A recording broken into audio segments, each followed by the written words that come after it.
Bom dia a todos. Que Jesus, nosso querido Mestre, possa nos dar a sua paz hoje e sempre. Nesta manhã, que Jesus permita que essa reflexão ilumine os nossos corações, as nossas consciências e promova um aquecimento em nossos corações, a fim de que nós possamos compreender melhor os propósitos da vida, da existência, como a Gladys disse, do que nós estamos fazendo aqui, para onde nós vamos, por que algumas coisas acontecem na nossa caminhada, porque às vezes é tão difícil lidar com determinados problemas da nossa vida, sabendo que o futuro a Deus pertence e o presente nós é que fazemos, usando o nosso livre-arbítrio. O tema de hoje, por que vivemos, parece uma reflexão filosófica. Então eu trouxe aqui alguns questionamentos que a gente vai tentar, de maneira despretensiosa, responder nesta manhã. Antecipando os nossos agradecimentos a todos que estão aqui presentes no Salão Vinícius, aqui no Centro Espírita Allan Kardec, aqueles que nos assistem pela internet, aqueles que nos assistirão no futuro, porque os vídeos ficarão lá disponíveis, mas agradecendo a Deus, acima de tudo, pela oportunidade. Uma das perguntas que traz como pano de fundo para essa reflexão é por que nós estamos aqui na Terra? Por que nós estamos aqui e o que nós buscamos na nossa caminhada? Aqui tem mais ou menos umas 100 e poucas pessoas. Tenho certeza e convicção de que cada um ou cada uma tem uma busca individual. Às vezes as nossas buscas são compartilhadas com outras pessoas, é claro, nós formamos uma família, nós casamos, nós temos filhos. Inclusive, para ser pai e mãe, a gente não vem com manual, a gente vai ter que aprender on the job, ali no treinamento da vida. Seria muito bom que a gente fizesse um treinamento pré-pai e pré-mãe, mas a gente geralmente não faz. Mas, nessa caminhada, nós compartilhamos a nossa experiência. Agora, o que nós buscamos nesta vida? Por que às vezes nós enfrentamos os desafios que são para nós sem explicação, e esses desafios ainda desafiam a nossa saúde mental, a nossa saúde física, e muitas vezes a gente não sabe o porquê que isso acontece. Por que nós, enquanto espíritos imortais, às vezes ficamos dispersos na vida material? Por que a gente se distancia da essência divina? Muitos falam que as pessoas estão distantes de Deus porque não conhecem as suas leis, que é o que a gente aprende em Espiritismo, inclusive. Mas precisamos compreender que estar imerso nessa essência divina não é apenas compreender as leis, é vivenciá-las. Porque você entende, você vivencia, e na experiência da vida, você vai angariando naturalmente a maturidade espiritual para transitar pela vida. Todavia, qual é o destino das nossas almas, dos nossos espíritos? Quando a gente fala em Espiritismo, de onde nós viemos, nós estamos nos referindo à nossa essência, que é eterna. As inúmeras experiências que nós tivemos no passado, nas inúmeras experiências em múltiplas vidas, em muitos papéis, enquanto homens e mulheres, e hoje nós estamos aqui nesta existência, nesta idade, acumulando muitas vivências diferentes e tentando viver junto numa sociedade. Por isso que é tão difícil olhar para o mundo e você diferenciar aquilo que é bom e aquilo que é ruim. Porque existe uma pluralidade, uma diversidade imensa de caracteres. Vivendo num mundo que tem as suas particularidades. Que para nós ainda é de expiações e provas e que tem uma característica muito distinta. Eu vivo repetindo isso em todos os lugares que nós vamos. O mundo de expiações e provas, nós precisamos entender a característica essencial deste mundo. São espíritos embrutecidos convivendo com espíritos já um pouco moralmente elevados e intelectualmente elevados também. E nesta convivência, ambas individualidades, ou essas distintas individualidades, extraindo o melhor da experiência.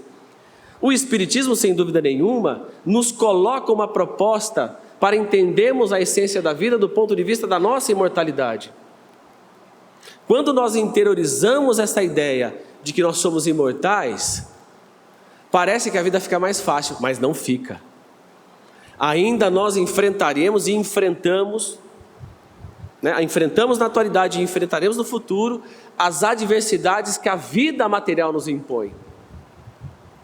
Por isso que quando nós fazemos a pergunta, por que vivemos? Nós estamos tentando entender a essência dessa caminhada e que cada um daqui presente, que está nos assistindo, vai naturalmente compreender de uma maneira completamente diferente. A mensagem emitida é uma só, mas cada consciência aqui presente, cada consciência que irá assistir essa reflexão, vai pegar todas as suas experiências e vai saborear estas ideias de acordo com a sua visão de mundo. E vai levar ou não para a sua experiência da vida, de acordo com a sua vontade. Agora, é necessário que a gente se paute por algumas perspectivas.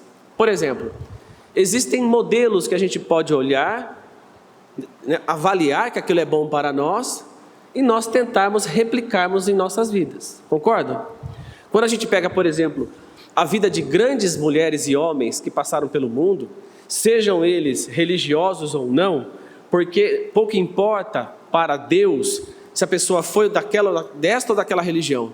O que importa na essência da nossa natureza espiritual é aquilo que a gente faz de verdadeiro para o próximo, de bom para construir um mundo melhor. E isso independe das nossas roupas que a gente veste do ponto de vista das nossas religiões. Todavia, é necessário que a gente tenha um modelo, tenha uma referência. E qual é para nós a referência de moralidade, de bondade, de amor, de desprendimento, de perdão, de essência realmente boa, de um espírito que foi para nós e continuará sendo uma referência que nós devemos olhar, nos inspirar, nos pautar e tentar reproduzir aquilo que ele vivenciou. É Jesus. Quando a gente fala que Jesus é a nossa referência, nós não estamos só buscando aquilo que está no Livro dos Espíritos, na questão 625. Qual é o espírito mais perfeito que Deus ofereceu ao homem para lhe servir de modelo e guia da humanidade? É a resposta mais curta do Livro dos Espíritos. Vede Jesus. E aí Kardec faz um comentário dizendo que Jesus para nós, é a referência que nós devemos pautar a nossa vida. Mas não dá. Não dá para fazer isso todos os dias e todos os momentos das nossas vidas. Vocês concordam comigo ou não? Pode não concordar, não tem problema nenhum, a gente vai continuar sendo amigo. Porque é na divergência que a gente converge para o aprendizado. Eu gosto sempre de reafirmar que nós só chegamos onde nós estamos do ponto de vista intelectual, do ponto de vista científico, do ponto de vista filosófico, ou seja, todas as conquistas humanas do ponto de vista das ciências, só foi possível por conta de algo que existe na essência, da construção da ciência, que é o contraditório. Ou seja, ainda bem que existem pessoas que contradizem aquilo que a gente pensa, para que a gente avance no pensamento e avance do ponto de vista das nossas construções. Então, é necessário que a gente realmente refute algumas ideias, mas é indiscutível de que Jesus, tirando todo o arcabouço da religião institucional, Jesus para nós é a referência de moralidade, que foi construída ao longo da história e sobrevive há mais de 2000 anos. Quando a gente estuda do ponto de vista teológico a figura de Jesus, até do ponto de vista histórico, existem grandes pesquisadores atuais aqui no Brasil que fazem pesquisas lindíssimas e belíssimas do ponto de vista científico, usando a história, usando a arqueologia e trazendo aspectos da vida de Jesus do ponto de vista da sua existência. Se Jesus existiu ou não, se fato A ou B existiu ou não. E aí a gente percebe a grandeza de Jesus. Muitos teólogos que procuram entender Jesus, o Jesus histórico, né, trazem que só a sobrevivência das suas ideias ao longo de milênios já credencia a ideia de que Jesus efetivamente veio a nós e serve realmente de um guia, de um modelo que a gente pode olhar e a gente se pautar. Ele disse lá no Evangelho: eu sou o caminho, a verdade e a vida. Ninguém vai ao Pai senão por mim. Ele não estava se referindo à aceitação de uma ideia cristã, porque a gente falou isso aqui em dezembro, né, que Jesus não fundou o cristianismo, né? Jesus nasceu judeu, viveu judeu e morreu como judeu. O cristianismo foi um movimento que surgiu décadas depois da sua crucificação, da sua morte, trazida pelo movimento dos seus seguidores, dos seus discípulos, né, dos seus apóstolos, que em nome de Jesus construíram um roteiro cristão e que depois de séculos se tornou um dos maiores movimentos da história humana, com fracassos e com grandes vitórias, né, que não cabe aqui a nossa reflexão agora, mas precisamos fazer essa necessária distinção de que Jesus foi judeu, nasceu, viveu e morreu como judeu. O que Jesus estava se referindo não é apenas a aceitação dele enquanto um modelo, um guia, ou como um salvador, ou como uma referência, né, para trazer luz às nossas aflições, mas para compreender que somente através dos seus exemplos nós podemos construir uma vida digna, uma vida pautada no amor e no bem. Somente seguindo os seus ensinamentos ou vivenciando eles, de acordo com as nossas forças, de acordo com a nossa capacidade, e aqui ele não coloca uma métrica. Olha, você só vai ser cristão quando fizer isto ou aquilo. Da mesma forma que no movimento espírita a gente costuma dizer, né? Tem muita gente quando conhece o espiritismo, se encanta com seus ensinamentos.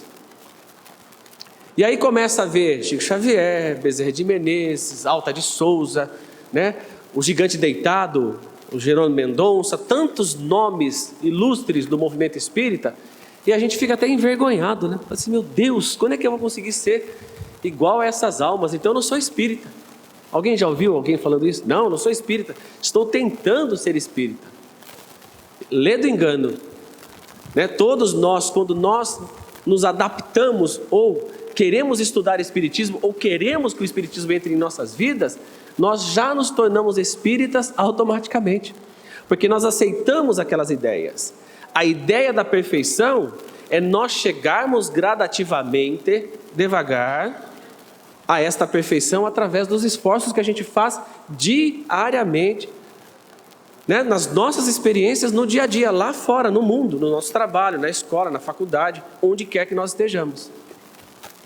Então, no capítulo 17 do Evangelho segundo o Espiritismo, existe uma definição lá, clássica, que a gente usa nos estudos, nas palestras, né? Reconhece-se o verdadeiro espírita pela sua transformação moral e pelos esforços que faz para dominar as suas más inclinações. Ou seja, não é alguém que já atingiu a perfeição, mas alguém que reconhece em si as suas falhas, as suas dificuldades.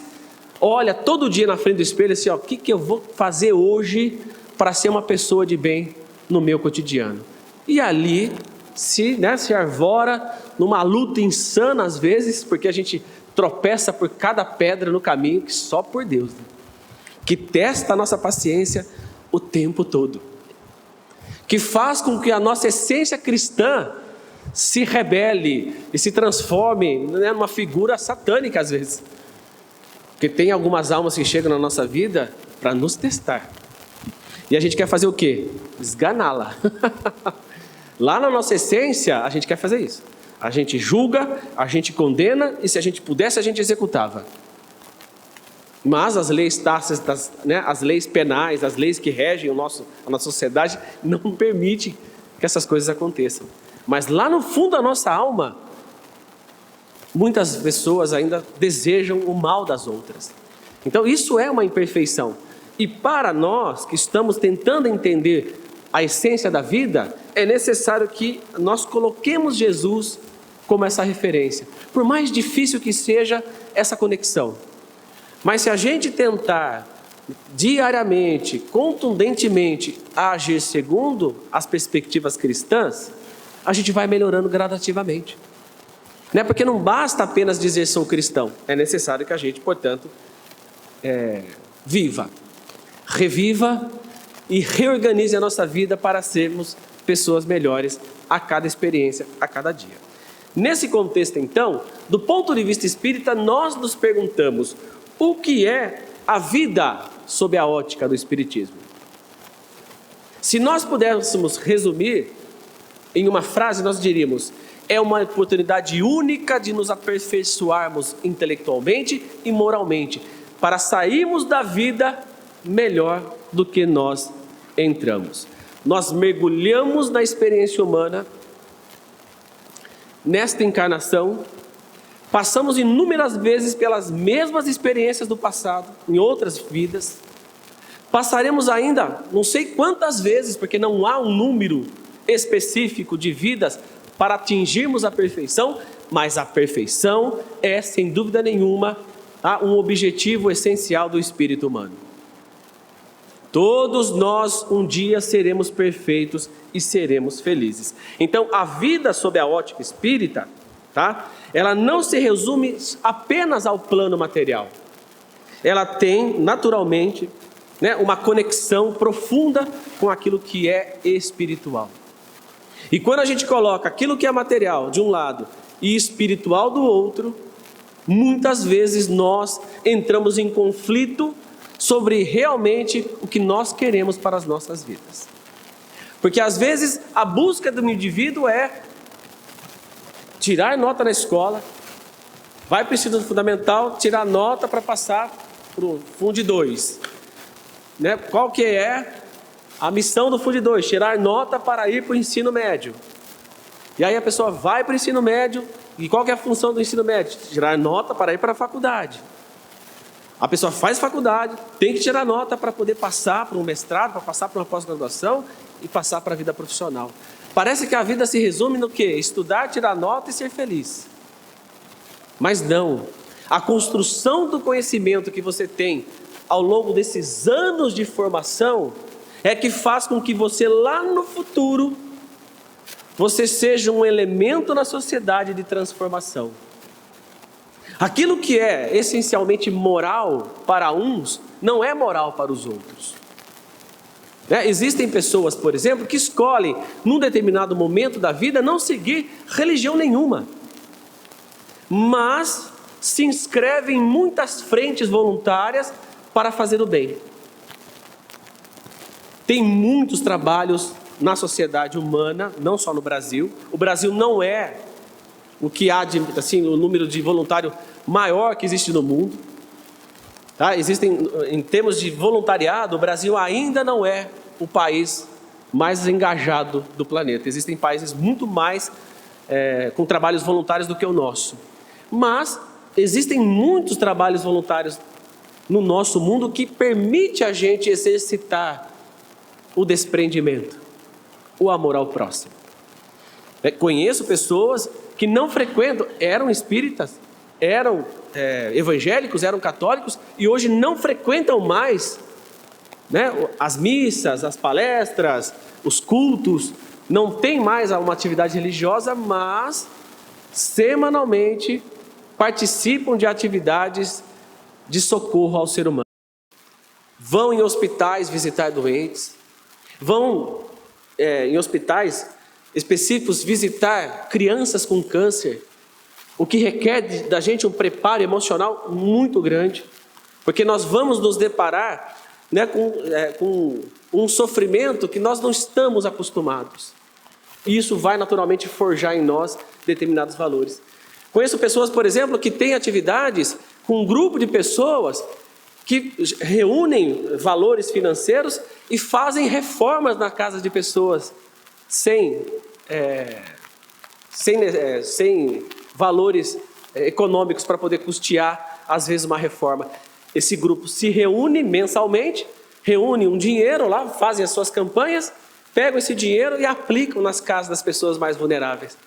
Então a casinha que estava lá com bolor, estava sem reboque, sem mobiliário, às vezes eles transformam a casa, fazem isso de maneira voluntária e as pessoas ficam extremamente felizes com aquilo que eles fazem. Nas redes sociais, quando a gente vê as fotos, parece que a gente vê o amor em movimento. Né? Porque fazer um trabalho desse não é algo fácil. Primeiro tem que ter talento. Vai rebocar uma parede para você ver. Eu não me atrevo. Tem que ter talento para fazer essas coisas. Mas eles se reúnem e fazem. Né? Conheço grupos que fazem atividades com pessoas em situação de rua. Então, enfim, tem inúmeras atividades na sociedade que faz com que a gente se conecte com essa essência de fazer com que a oportunidade que a vida nos oferece vai trazer um crescimento para o nosso espírito. Porque eu posso, às vezes, ter no topo da minha carreira o melhor cargo, a melhor função, o salário mais alto que uma sociedade pode oferecer.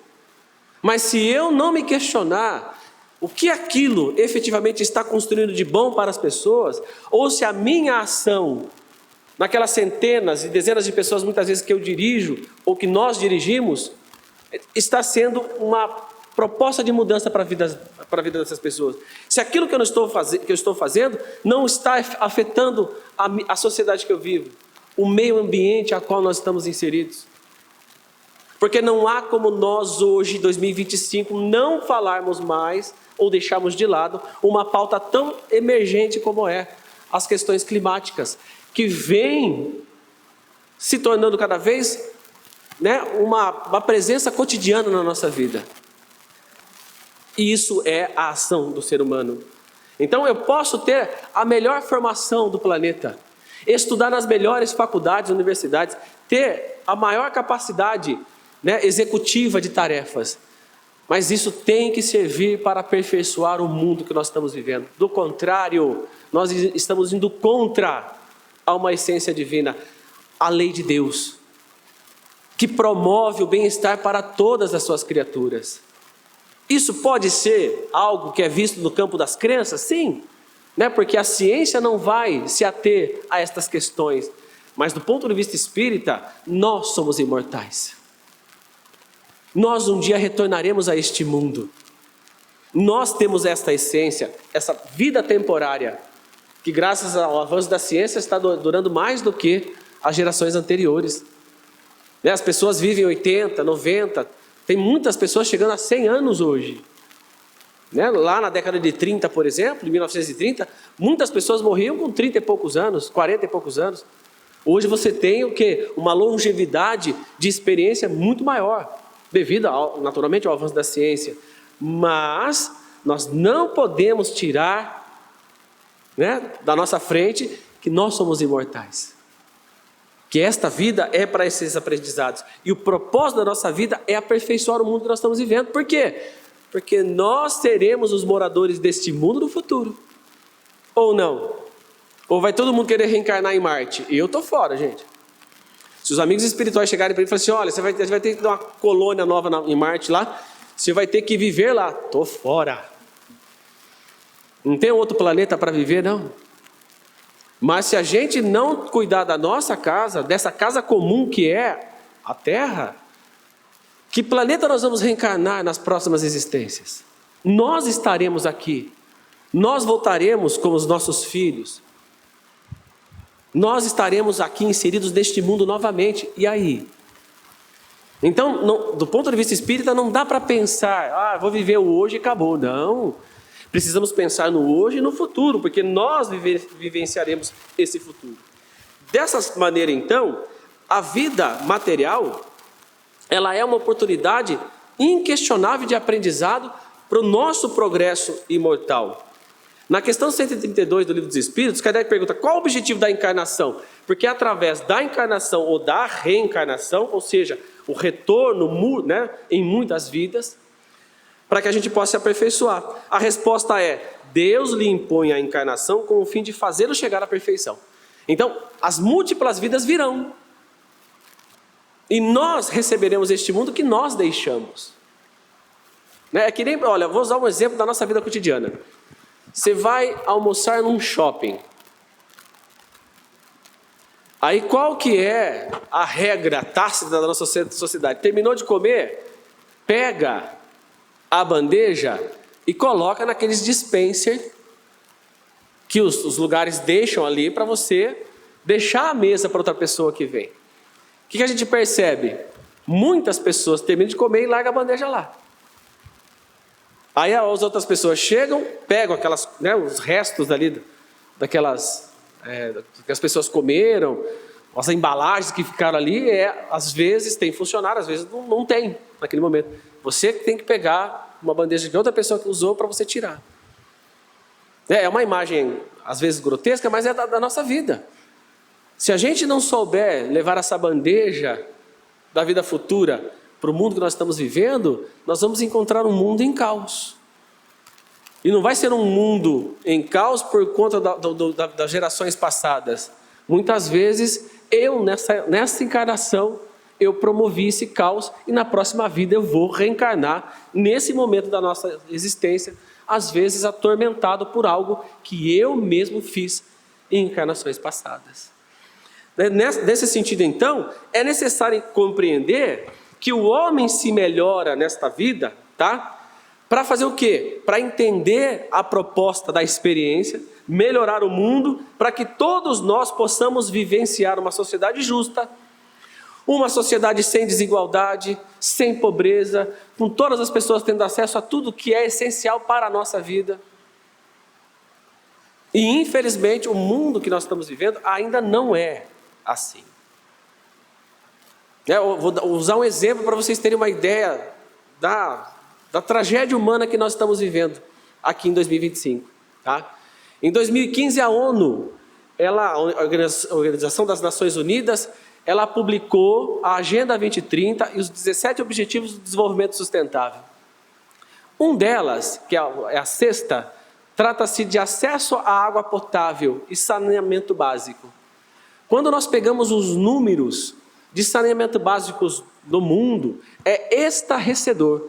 São milhares e milhares de pessoas que não têm acesso a saneamento básico e que fazem as suas necessidades a céu aberto. Quando a gente pega esses números, a gente fala assim, que casa é essa que nós estamos vivendo? Este mundo é o mundo de todas as pessoas. Existem barreiras culturais e linguísticas que são inquestionáveis. O movimento espírita, no século passado, tentou colocar uma língua, que é o Esperanto, como se fosse uma língua universal, mas pegou aqui no Brasil e hoje o movimento ainda é muito incipiente no Brasil inteiro. Mas olha como a língua é uma barreira de comunicação entre as pessoas. Ah, mas olha, a tecnologia está vencendo isso. Hoje você tem equipamentos que você fala em português, ele já traduz e ele já fala em chinês, já fala em russo, já fala em qualquer língua. Tá melhorando, mas existem barreiras imensas. Então, as barreiras linguísticas e sociais precisam ser vencidas. Se a gente não se mexe, essas milhões de pessoas que ainda não têm acesso ao mínimo necessário para dar dignidade humana às pessoas, elas vão continuar vivendo nessa tragédia social. Então é necessário que a gente reúna forças, a gente reconstrua esse mundo para que a gente possa lá no futuro, nas outras vidas, ter um mundo cada vez melhor. Porque, gente, quando Jesus fala essa frase no Evangelho de João, eu vim para que tenham vida e tenham com abundância, o que Jesus estava querendo dizer? Que essa abundância é para todos. Não é só para aquelas pessoas que têm Jesus como referência para a sua vida. Para que tenham abundância, para que vivam uma vida com dignidade, que tenham acesso ao mínimo necessário para se alimentarem. Eu me recordo que uma das cenas, além da tristeza da pandemia, do vírus, e daquelas mortes diárias que estavam acontecendo no mundo inteiro, uma das cenas que mais me chocou, além, naturalmente, dessas perdas imensuráveis que nós tivemos, de 4.000 mortes ao dia, às vezes, aqui no Brasil, foi uma cena de um pai gritando no supermercado, pedindo pelo amor de Deus para que alguém comprasse alguma coisa para ele se alimentar. com uma criança no colo, tudo bem, existe ali um apelo muito forte, mas aquilo me chocou, porque quando a gente olha uma pessoa passando fome, né, isso tem que fazer com que os nossos corações, né, sejam tocados. Porque quando a gente vê uma pessoa sofrendo, que seja por fome, e o nosso coração não é tocado de alguma forma, alguma coisa está errada em nós. Nós precisamos revisitar, tá, alguma coisa em nossa consciência, em nosso coração, quando a gente olha alguém em sofrimento e a gente não se comove. Aquilo não causa em nós uma incomodação, né? O incomodar-se em relação à situação faz com que a gente saia da nossa zona de conforto e faça alguma coisa para reagir e ajudar.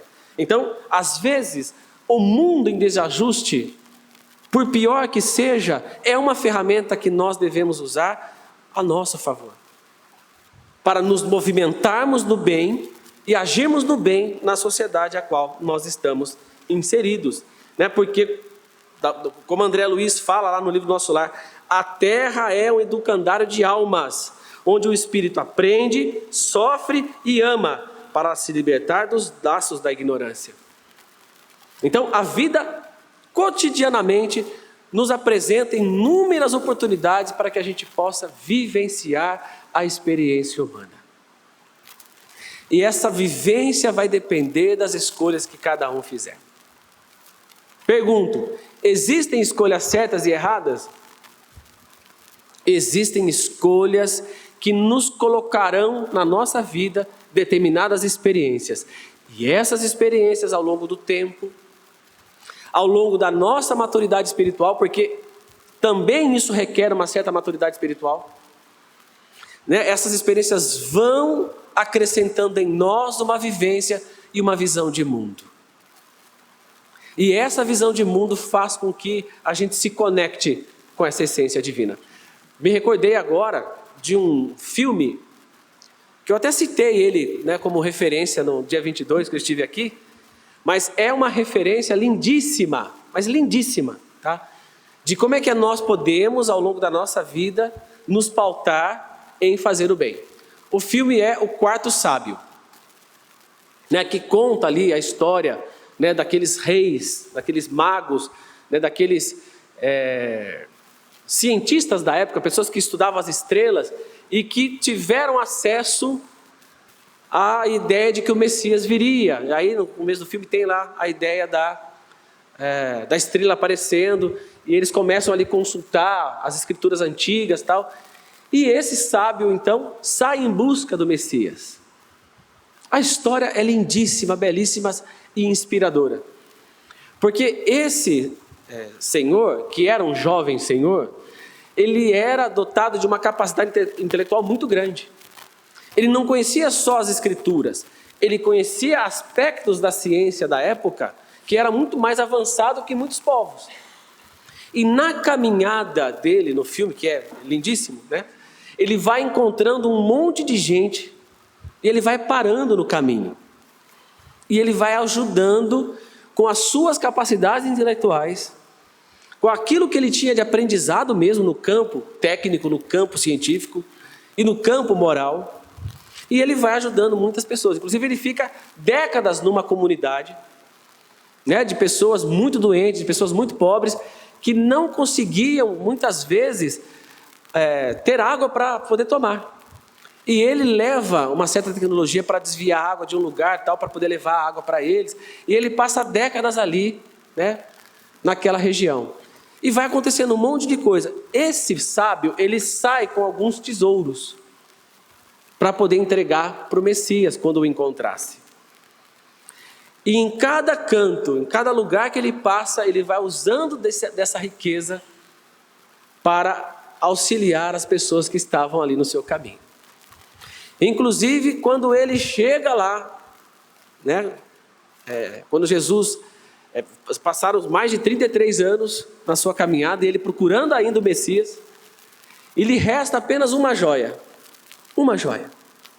E ele chega na cidade, ali, né, naquele tumulto da crucificação, Jesus já estava, né, quase desfalecendo, e as pessoas correndo pelas ruas, aquela loucura, ele encontra ali, né, uma filha de um amigo dele, que tinha sido escravizada por um soldado. E ele tem a oportunidade de pegar a última joia que ele tinha guardado para salvar a vida dela. Ele compra ela, ele dá o dinheiro para aquele soldado, que tinha feito ela como escrava, e liberta ela. E aí ele fica absolutamente sem nada para entregar para o Messias. E ele fica extremamente triste, amargurado, né? Porque ele passou a vida inteira dele auxiliando as pessoas, ajudando, né? Auxiliando as pessoas a levarem água para si, a mudar as suas plantações, os seus hábitos, enfim, levando progresso para a vida das pessoas. E naquele momento, aparece o Messias para ele, aparece Jesus falando com ele, né? E ele fala: Senhor, eu passei a minha vida inteira te procurando. E aí, né, ele começou a falar das coisas que ele fez, e ele falou assim: não tenho nada para te dar, Senhor, nada. E aí Jesus, né, vira para ele e fala assim: filho, não precisa de nada, tudo que eu precisei você me destes, aqueles que precisaram. Em toda a sua caminhada, quando você levou o pão que aquelas pessoas precisavam, você estava levando para mim. Quando você levou as necessidades que as pessoas precisavam, naqueles momentos atormentados da vida delas, você também o fizeste para mim. E aí a história é lindíssima, emocionante, porque na nossa caminhada terrena, se nós não nos conectarmos com essa essência, a gente vai ter que reencarnar ainda inúmeras vezes para aprender que a essência verdadeira da vida é aquilo que a gente faz de bom. Que eu não preciso ter na minha vida uma religião X ou Y, eu tenho que fazer o bem onde quer que eu esteja. Né? Se eu estiver no mercado financeiro, se eu estiver nas faculdades, se eu estiver no centro espírita, se eu estiver na fábrica, se eu estiver gerenciando 1, 2, 10, 100, 1000 pessoas, eu tenho que fazer da minha atividade profissional, da minha vida, né, uma expressão maior da essência divina. Porque é só isso que a gente vai levar para o lado de lá.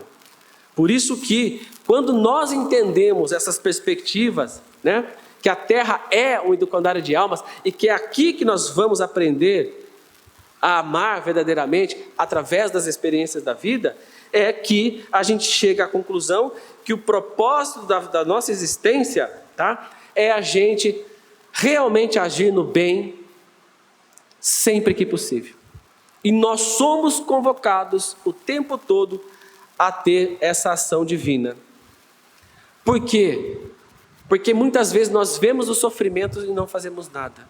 Porque também nós temos a nossa dor. Quem não tem a sua dor? Quem não tem a sua lágrima secreta? Quem não tem as suas dificuldades íntimas a serem enfrentadas? E muitas vezes a gente fala assim: olha, isso não é problema meu. Eu já tenho muito problema para resolver. Mas quando a gente, muitas vezes, né, esquece das nossas dores e nós estendemos a mão a quem necessita, muitas vezes os nossos problemas se resolvem. Porque, né, os amigos espirituais estão do nosso lado. Jesus está do nosso lado. Deus, na sua infinita misericórdia, estará do nosso lado, nos auxiliando e nos proporcionando, naturalmente, aquilo que nós precisamos aprender. Então, se nós estamos aqui neste mundo, é porque nós escolhemos estar. Ninguém reencarna a passeio, né? Ninguém está aqui de férias. Vai lá para a colônia Terra. Vamos lá passar no parque aquático chamado Terra, os 90 anos de vida. Não, nós reencarnamos com um propósito, de nos aperfeiçoarmos. E esse aperfeiçoamento não é apenas moral, é moral também, mas é intelectual.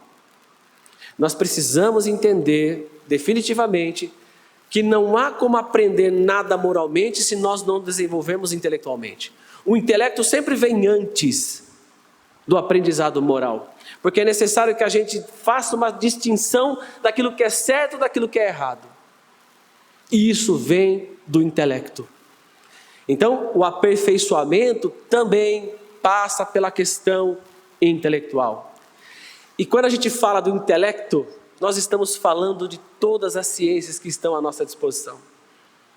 Nós temos grandes cursos de filosofia gratuito para nós aperfeiçoarmos a nossa percepção de vida. Nós temos cursos nas mais variadas áreas do conhecimento humano, em tecnologia, em programação, em fabricação, na parte mecânica. Hoje, com a internet, principalmente com o YouTube, costumo dizer, que não há absolutamente nada que a gente não consiga fazer, que a gente não acha um tutorial lá no YouTube. Vou trocar uma torneira. Chama lá uma pessoa que conhece trocar a torneira. Mas eu não tenho dinheiro para pagar, então aprenda. Entra no YouTube, que você vai encontrar um tutorial para aprender a trocar uma torneira, para trocar um sifão, para trocar uma resistência de chuveiro. Enfim, para fazer pequenas manutenções na sua casa, que vai ajudar você a ter autonomia. Imagina uma criança que passe a vida inteira sendo cuidado pelo pai e pela mãe, que não aprenda a arrumar a cama, não aprenda a lavar uma louça, que não aprenda a varrer um chão. Como é que essa criança vai chegar na vida adulta? Não vai chegar. Vai ter muita dificuldade e vai ter que muitas vezes aprender na luta, no sofrimento. Então, é necessário que essa experiência, que eu estou usando aqui a criança como referência, ela seja para nós, uma oportunidade para que a gente possa olhar essas questões que são positivas e aprender com todas elas. Porque nós vamos reencarnar infinitas vezes, nós vamos ter a oportunidade de recomeçar nesse colégio divino chamado Terra, muitas vidas e muitas oportunidades.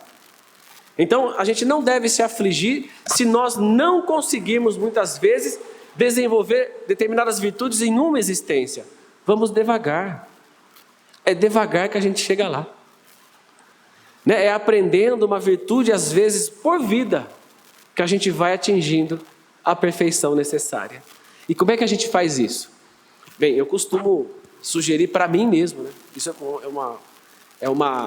é um compromisso que eu procuro fazer comigo todos os dias. Olho para o espelho quando eu estou saindo e falo assim: não fale mal de ninguém. Tente, pelo menos, não falar mal de ninguém.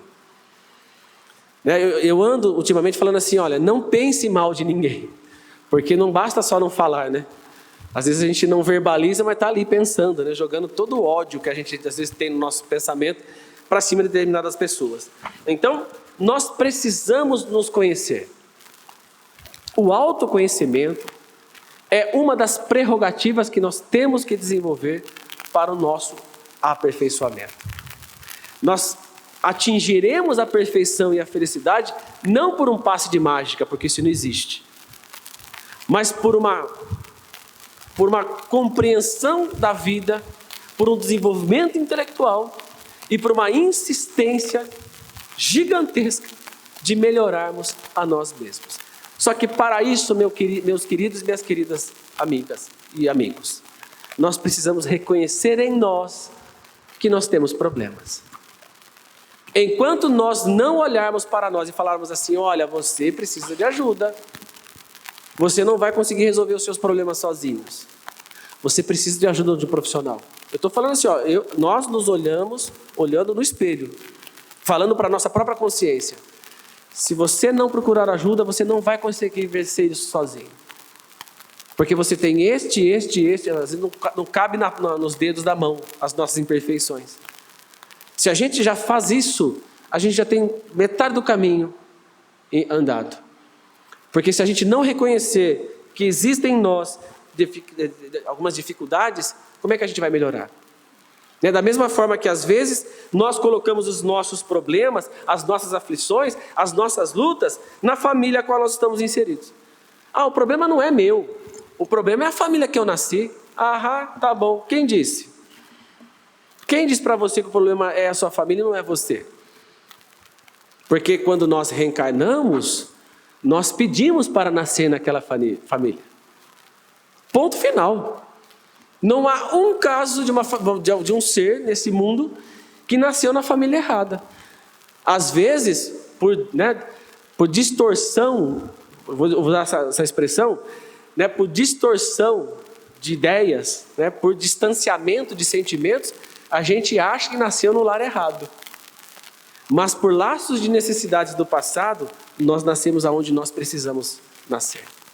Nós estamos ligados aos seres que nós precisamos estar naquele momento, tá? Do ponto de vista da reencarnação, ninguém nasce em determinados lugares à toa. Mas também nós temos livre-arbítrio para decidirmos aonde nós queremos ir. Né? E onde nós queremos ir define a nossa caminhada. Define com quem nós vamos querer estar. Define a nossa felicidade. Porque uma das buscas que nós temos neste mundo, né, no ápice da nossa existência, é usar o nosso livre-arbítrio para quê? Para sermos felizes. A felicidade não é uma busca incessante da nossa vida? O que vocês acham?